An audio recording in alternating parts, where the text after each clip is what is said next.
Hi everyone, how are you doing today? I was reading this verse and it really resonated that the Lord's blessing is always continuous and it doesn't stop. In 2 Kings verse 4, chapter 4 verse 6, it says, "And it came to pass when the vessels were full that the oil ceased." When the vessels were full is when the oil ceased. So the Lord's blessing of the oil being provided to the widow did not cease. It's because they didn't have any empty vessels.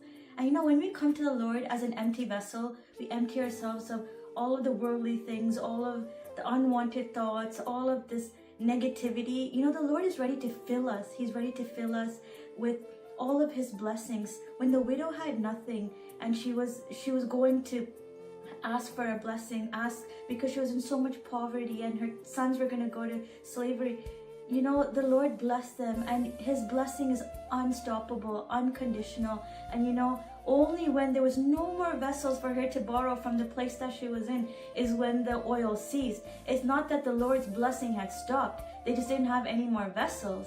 And that's so wonderful, isn't it? The Lord's blessing is continuous upon us as long as we go to the Lord as an empty vessel, wanting to be filled by him.